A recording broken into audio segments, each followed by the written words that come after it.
Channel آج آپ کو پتا ہے جیسے کہ رمضان سٹارٹ ہونے لگا ہے تو رمضان کی بھی آمد ہے تو پپو بھائی کو آج ہم نے بلایا اپنے اس پروگرام میں تو اسی کو دیکھتے ہوئے پپو بھائی اس بارے میں آج بات کریں گے. پپو بھائی السلام علیکم. وعلیکم السلام. آپ کا بہت شکریہ. دیکھیں رمضان کی آمد ہے اور تقریباً حال میں کچھ دنوں کے بعد رمضان سٹارٹ ہو جائے گا. جی بے شک. رمضان میں برکتوں والا، رحمتوں والا اور نعمتوں والا اور اللہ کے فضل سے بھرا ہوا ایک مہینہ ہے اور الحمدللہ ہم مسلمان ہیں اور ہماری یہ خوش نصیبی ہے کہ اللہ ہمیں ایک دفعہ پھر موقع دے رہا ہے کہ اس کی رحمتوں کو، اس کے فضل کو ہم لپیٹیں اور اس کو ہم اپنے نامہ اعمال میں نیکیوں کو جمع کریں. جی تو رمضان ایک جو ہے یہ ایک بہار ہے، ایک مسلمانوں کے لیے یہ نیکیوں کی بہار ہے. یعنی اس میں ایک ایسی ہوا آتی ہے جو گناہگاروں کے گناہ کو دھو کر کے گزر جاتی ہے اور یہ وہ لوگ خوش نصیب ہوتے ہیں جو اس کے اندر اپنے گناہوں کو اللہ سے معاف کروا لیتے ہیں اور اپنے آپ کو ایک سچا سچا مسلمان بنا لیتے ہیں اور اپنے ہاتھ میں ایک یہ کامیابی کا، سرخروئی کا، فلاح کا، اللہ کی خوشنودی کا، نبی علیہ السلام کی رضا کا اور نبی علیہ السلام کی اتباع کا سرٹیفکیٹ ہاتھ میں لے لیتے ہیں. تو یہ رمضان ایک بہار ہے. جی.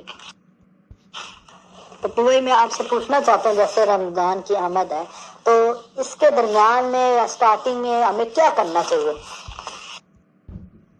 دیکھیں ایز اے مسلمان ہمیں 24 گھنٹے ہمہ وقت خود کو تیار رکھنا چاہیے کہ کسی وقت بھی موت آ سکتی ہے اور موت کے آنے سے پہلے بندے کو اپنے آپ کو اللہ کے ہاں اس طرح رکھنا چاہیے کہ بندہ ہر وقت توبہ کرے، استغفار کرے، معافی مانگے، اللہ کو یاد کرے، نمازیں 5 وقت کی ادا کرے، صوم، ذکر، اذکار کرے، نبی علیہ السلام پہ صبح و شام درود پاک پڑھے.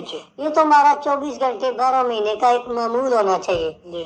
لیکن بدنصیبی سے اگر بندہ ان چیزوں سے دور ہے تو اب جس طرح رمضان آ رہا ہے تو اس میں ہمیں یہ کوشش کرنی چاہیے کہ اس میں سچی پہلی بات ہے سچی بندے کو توبہ کرنی چاہیے اور صحیح مہینوں میں بندے کو روزہ رکھنا چاہیے اور اس رمضان کے اندر بندے کو 5 وقت کی اپنی نماز قرآن پاک کی تلاوت ہر روز کے ارادے سے شروع کرنی چاہیے.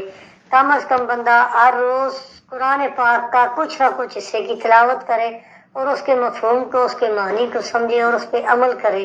یہ بندے کو اس رمضان کے اندر خود کو اس کے لیے تیار کرنا چاہیے اور اپنی ایسی تیاری کرے کہ بندے کو دیکھ کر کے دوسرا دیکھنے والا بولے کہ یار واقعی اس بندے کے اندر کوئی دین کی تبدیلی آئی ہے اور اس نے خود کو دین کے لیے اس رمضان کی برکت سے اس نے اپنے آپ کو پیش کیا اور یہ اللہ کیا اور نبی علیہ السلام کیا ہے کہ مقبول بندہ ہے.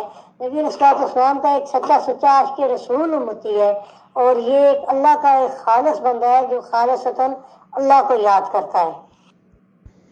پپو بھائی ہمارے پاس جیسے کہ شارٹ ٹائم ہے، جیسے رمضان کی آمد کا ٹائم آ رہا ہے تو کچھ ایک شارٹ سا نقطہ بتا دیں کہ اس میں ہمیں کیا کرنا چاہیے. دیکھیں رمضان سے پہلے اگر کسی سے زور زیادتی کی ہوئی ہے، کسی کا دل دکھایا ہو، اس سے معافی مانگے. جیسے میں نے پہلے کہا اپنے آپ کو بالکل بندہ خالصتاً توبہ کر کے استغفار کر کے، کسی دوست کا دل دکھایا، بہن بھائی کا، رشتہ دار کا، کسی جاننے والے کے ساتھ کوئی بھی دل دکھایا ہوا ہے، کسی کی غیبت کی، کسی کے بارے میں چغلی ماری ہے، ان سے معافی مانگ کر کے بندے کو خود کو اللہ کے یہاں پیش کر دینا چاہیے. اوکے جی پپو بھائی، تھینک یو سو مچ. اسی کے ساتھ ہمارا پروگرام ختم ہوتا ہے. ناظرین thank you so much for watching اور سبسکرائب کرنا نہ بھولیں.